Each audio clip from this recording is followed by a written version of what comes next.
Hello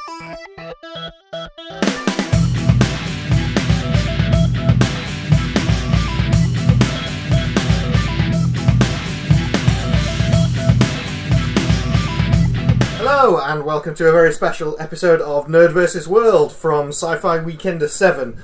We're right at the end of the weekend. It's been really, really long. We're all really, really tired, but hey, we're going to do this anyway. So, yes, welcome. I am Spindles. I'm Emma. I'm Jenny. And I'm Garrett. So, yes, thank you for joining us, Garrett. Apologies, it's very, very late in the day. We're all very, very tired, but thank you very much for taking the time to talk to us, sir. And you've lost your voice. And I've lost my voice, yes. It's all the George Takei impressions you get raspy Garrett right now. So. I don't know which one was better, the George Takei or the Shatner. The Shatner. They're on a par. Cool. How have you found this? Because as far as we're concerned, this is very different to a lot of the conventions that we go to. What's your experience been of it? Well, I think because it is different from almost every other convention out there, that makes it unique, and also, I guess it's, I don't know how to explain it, but I mean, I would come back. I definitely would come back just because it is different. It's a nice change of pace to go to something like this. I think they should assign all actors with a golf cart.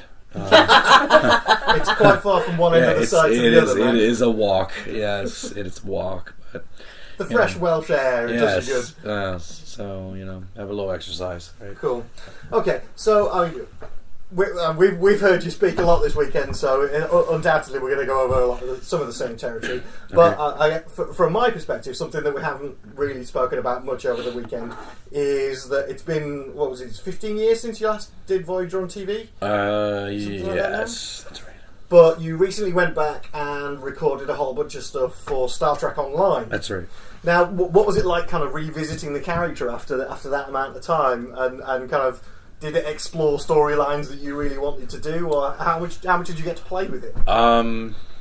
Well, it was interesting because they said, okay, we need you to give us the voice of Captain Kim. So it was much more gravelly and a little lower, and we need you to do Ensign Kim's voice, and we need you to do Evil Kim's voice. So I had to do 3 Kims, and I loved it because I love doing voices, and.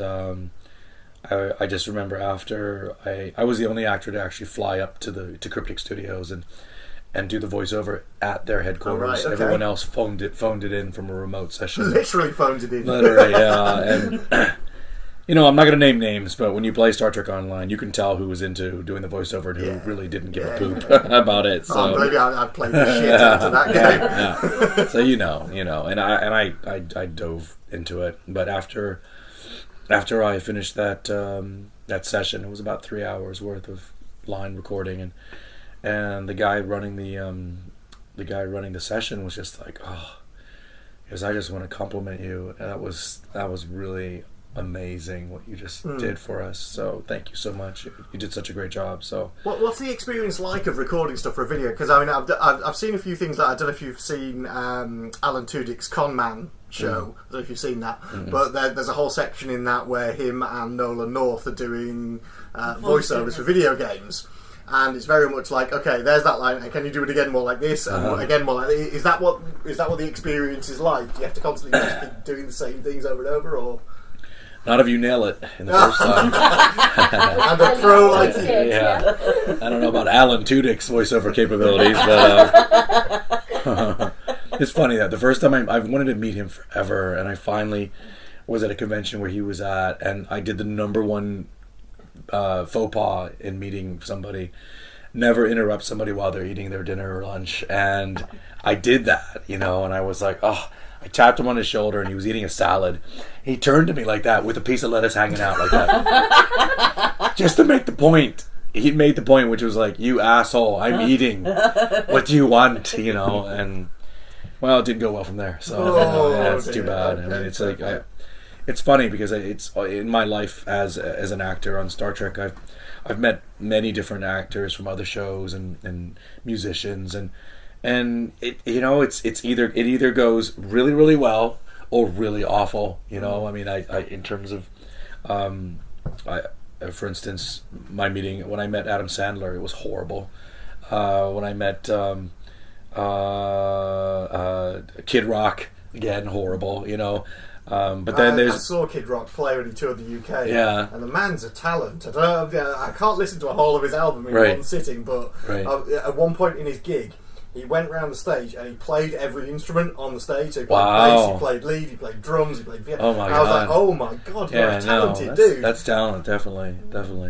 And then there's, the good meetings. I remember I was at a sushi restaurant in Los Angeles, and the actor Dennis Haysbert, who played the president in 24, this TV series, he was eating with a buddy, and I was eating with a buddy, opposite sides of the room, and we both kind of looked over at the same time.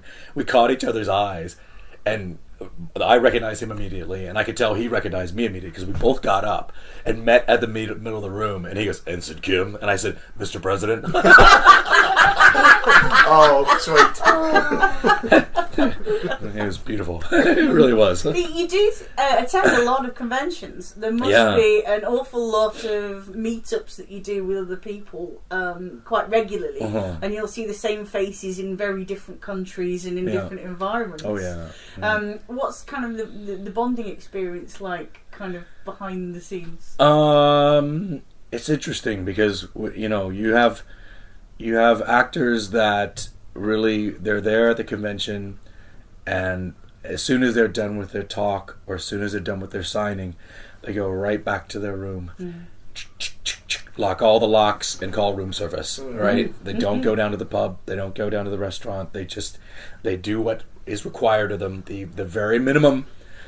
And they're gone. You've discovered why. And then there's other actors who hang out at the pub. They go down to eat. They interact with the fans. So you've got those two different types of actors, and not that one way or the other way anyway is better than another, but I'm of the belief that if you're there, you might as well go down and interact.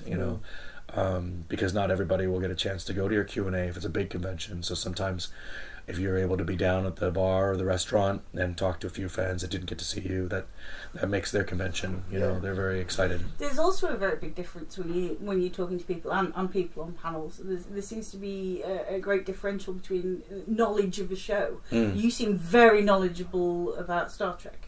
You know everything about Star Trek and being involved with it. Yeah, well, I watched every episode when it came on the air. I would watch everything religiously just because I am a big sci-fi fan. So, but I sometimes amaze myself with my retention of the names of the episodes. I'll out of the blue, I'm like, oh yes, that was blah blah blah, and I'm like, oh my god, how do I remember that? That amazes me. I don't know any of the episodes. Right. I'd say like the one where something happened. Whereas on stage we're like, oh, it's that episode, it's that episode, and name them all. It was amazing. Yeah. Actually, I should say you are a nerd. Yeah. I came into work one morning, and Ethan Phillips, who plays Neelix, came in, and he said, he goes, "Howard Stern talked about you today," the radio DJ host, Howard Stern.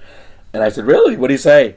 Evidently, Howard Stern's a big Star Trek fan, so Robin, his co-host, asked him, "So what'd you do last night?" He goes, "Oh, I watched Voyager." And she goes, "Well, which episode was it?" He goes, "The one with the Chinese guy." So Howard Stern doesn't know any titles either, and he doesn't even know what my name is. He just knows I'm the Chinese guy, so... Well, what do you think it was about Voyager that kind of set it apart from the rest of the Star Trek franchises? Well, most obviously, it's the only woman captain of all the different series, and we premiered the show in January of 1995 on a Monday, and by Tuesday, the production office voicemail was entirely full of messages from strangers, and these messages were all negative. They were one after the other. How dare you allow a woman to be in command? How dare you? We are going to come down to Paramount Studios and blow up your sound stages. We're going to kill you because you allowed a woman to be the captain. That's 1895 thinking in 1995. Okay?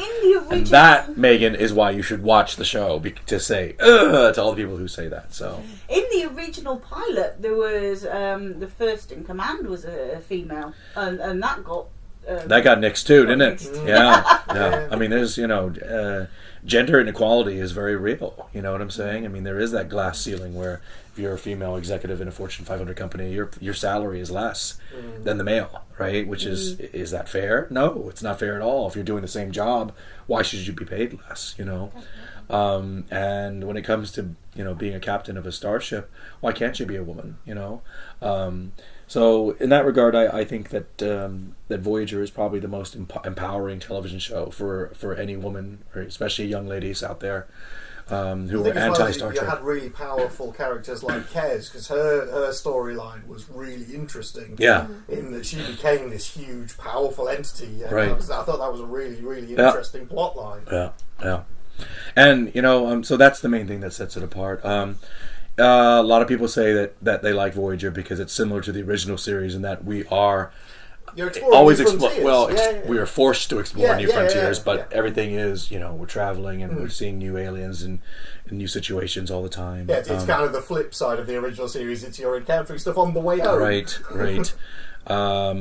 But yeah, first and foremost, it is definitely the female captain. And I thought she worked well, as the female captain. She did a good job. She replaced the original actress who was cast in the role, Geneviève Bujold, who's French-Canadian, who quit after 2 days. So then they had to go and search for somebody else, and they picked Kate, who's very lucky because her first audition, she bombed it. She was horrible. So she was out of the running. And then when they had to go find another, replacement, she got a second chance. In Hollywood, you don't get a second audition like that. She got it, so she lucked out. She really did. So she has Geneviève Bujold to thank for the resurgence of her career, because as far as I can recall, her talent agent, had dropped her, right before she went in for the second audition. And they said, "Look, you know what? We don't think we're going to make any money off you. You're over the hill. You're not gonna make it in this business anymore. Bye bye. We'll cut ties." She was Columbo's wife. Yeah, Mrs. Columbo. Yeah. Mrs. Columbo. But think about that. That was her major role. That was a big I saw her thing. in Murder, She Wrote as well. Yeah. She was so glamorous with a big fur coat and everything. And now, of course, she's in Orange Is the New Black. Yeah. And she's a cracking She was also cracking as red. Yeah. In The Adventures of Remo Williams, if you remember that movie, she's in that too. And I thought she did a great job also. The only thing that I did not like was there was an episode of Voyager called The 37s where we come across the character of Amelia Earhart and all these other people that have been abducted by aliens. That one. And so we're exploring the planet, and all of a sudden we start taking fire from above, and we're like, oh my gosh, take cover. And Janeway does this thing where she looks back at us, she goes, okay, cover me, like that. And like we're supposed to lay down covering fire. She goes around the rock and she starts running. And I swear to you, it was the worst looking run I've ever seen in my life. It was so not physically impressive at all. It was just, I'll show you. You guys can't see this, but it was like, okay, cover me.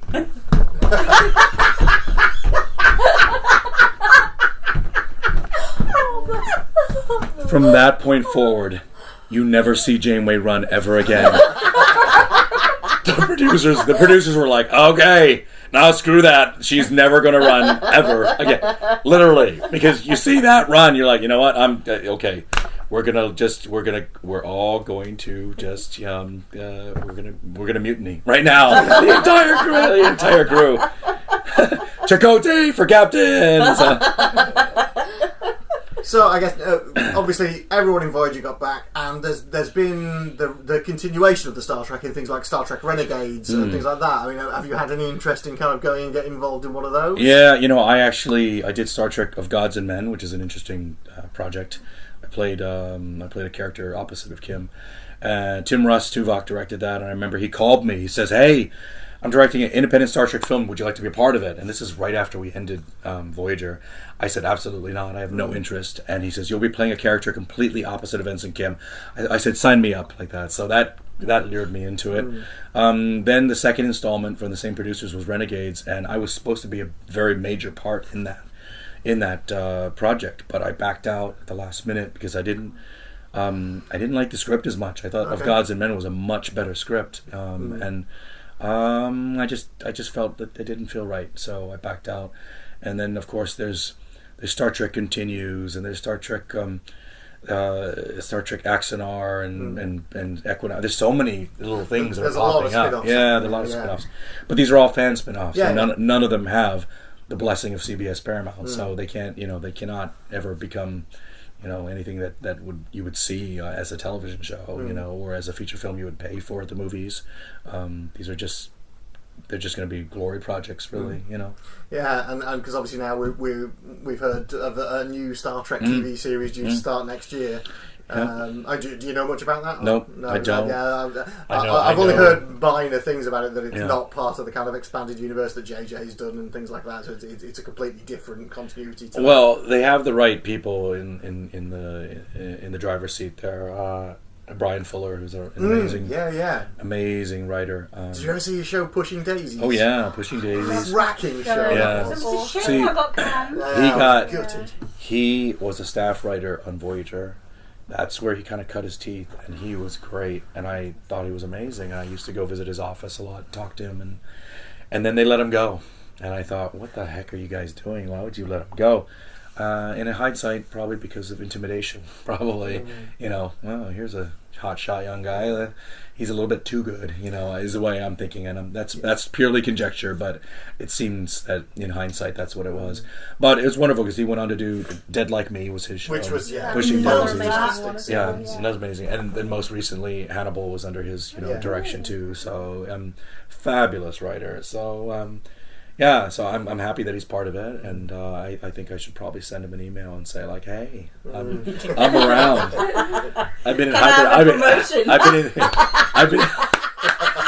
been in stasis for the last 11 years, and literally I have. I've taken a self-imposed hiatus for 11 years now. I have not been actively doing anything in Hollywood except for random roles that are basic cameo roles that friends have called me about, or I found out through the grapevine, So, but yeah. Well, have you got any projects that you're kind of dying to do? Any ideas of the things that you really like to do? Sitcom. I want to do a sitcom. Cool. Okay. Bad. I mean, because that's. Well, we're talking kind of Big Bang Theory. Yeah, I mean that's I mean, I even talked to Bill Block on Twitter, who's one of the executive producers of Big Bang Theory. I said you should have me on. You should have me on as like maybe Will Wheaton and I have booths next to each other at a convention, and I get into a fight. And I get into a fight with Will. Yeah. And because I'm anti-Will, I become Sheldon's best. His number one secret weapon. Or whatever. If you could possibly make Big Bang Theory a bit funnier. Controversial. Yeah. Oh, it's gone off the boil. Oh, I still love it though. The Will Wheaton stuff's You've got to love it. It's Crush on Leonard that does that though. Oh, really? I'm so wrong, I know. It's okay. You have a crush on Leonard? So yeah, a little bit. It's alright. You still went out. You're still a talented guy. Sorry. That's because I don't do scrunchy face all the time. He always does scrunchy face, Leonard does, It's like, that's going to cause a wrinkle. Now, just while we're on the subject of kind of different versions of Star Trek, we got the impression from your panel that you were a massive fan of the first J.J. Abrams movie, but not quite so much the second. No, that was rubbish. It really was. To use an English term. Rubbish. I think the second one was just...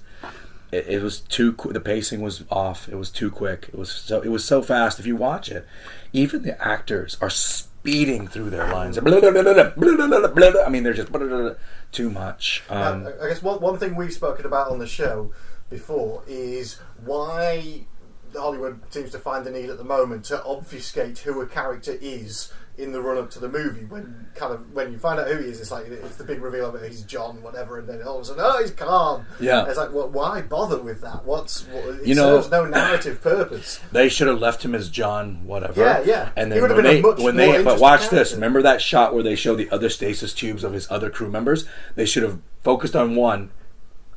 Came into it, and that's Khan. Yeah, Khan's in there. He's in there, right? Leave him as the John whatever. Yeah, because it doesn't work. It served no narrative function. No, he shouldn't have. And it's funny because J.J. Abrams has been interviewed, and he said, he goes, I never got Star Trek I never understood it. I was never into it. Yeah, he says that. He goes, I don't, and I lose a measure of respect for him because I go, you don't get Star Trek? Star Trek is probably the most important television on the planet because there is underlying meanings behind every episode. There is a message to live life better. It's one of the finest kind of utopian sci-fi. Yeah, it is, because most sci-fi is dystopian by definition. Right, and it is all inclusive. Infinite yeah. diversity, infinite combinations. Right.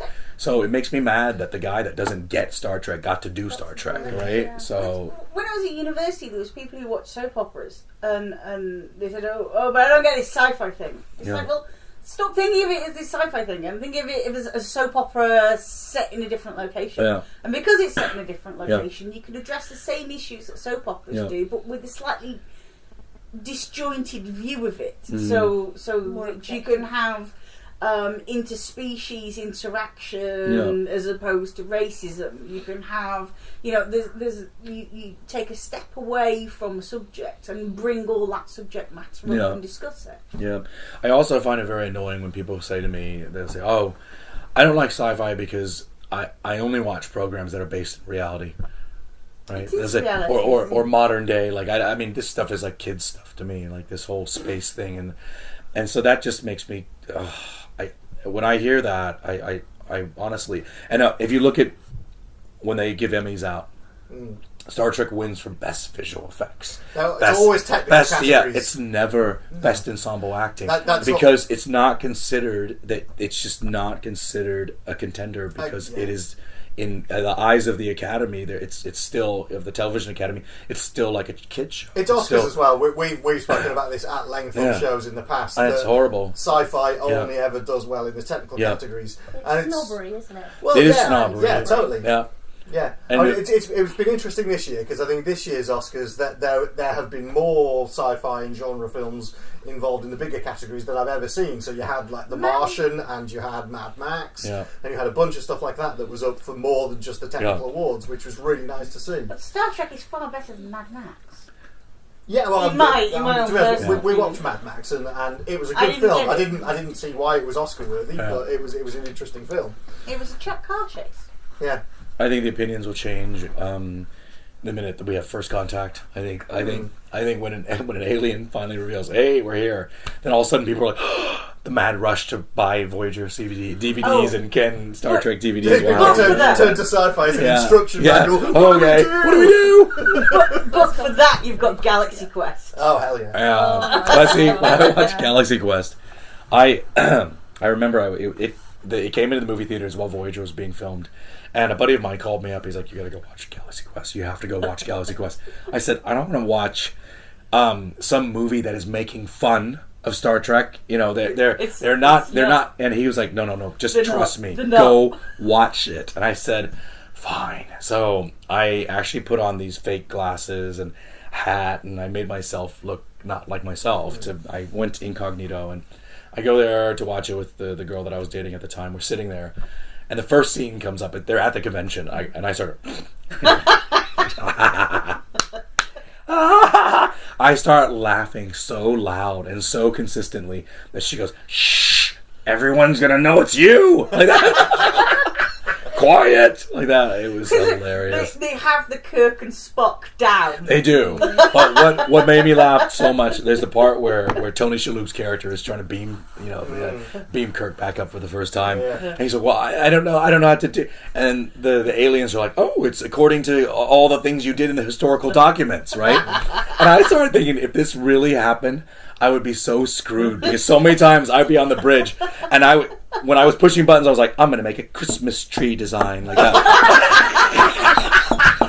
All right, and this is my initials like that, and that is going to be eeny, meeny, miny. Everything is just random, right? There's no rhyme or reason to my button pushing. So if they, So, I'm now waiting for you to be Galaxy Quested away. I know.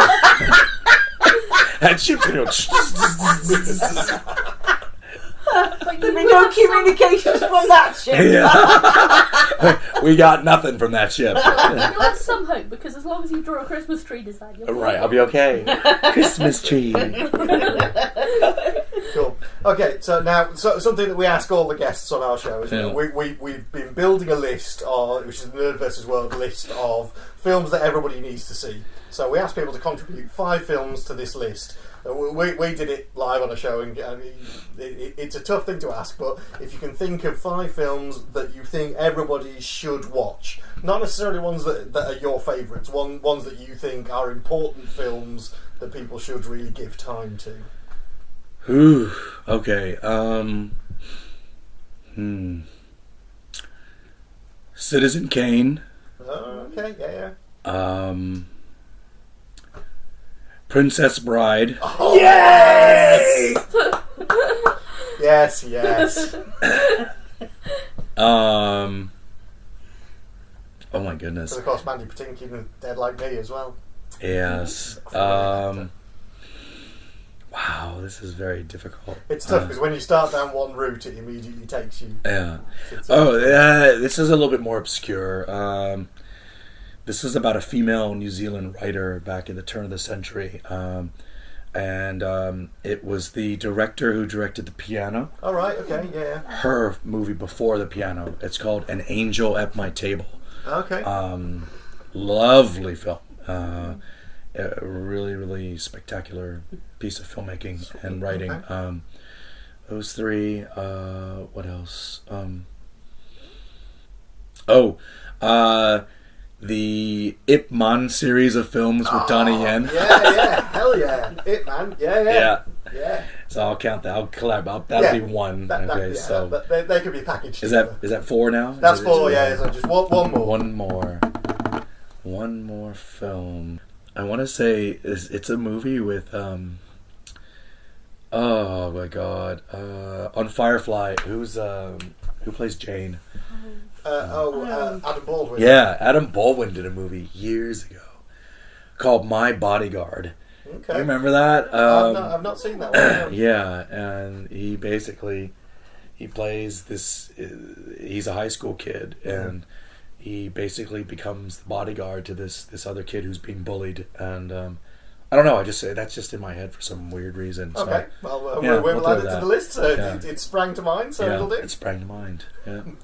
Cool. Okay, pretty much brings us there. Unless you guys have got any more questions? No. Are we all good? You good? All good? Okay. Marvellous. Okay, well, thank you very much for your time, sir. It's been very, very kind of you to take the time to talk to us because it's very, very late in the car. That's all right. You know what? You don't want to ask Simpsons or Futurama? No. We don't do that. We'll leave that to other shows. Wrong group. Unless you're desperate to answer. Okay, so all that remains is to say thank you very much for listening, everyone. I have been Spindles. I've been Emma. I've been Jenny. And I've been Garrett Wang. Yay! And so thank you very much, and until next time, take care and be excellent to each other.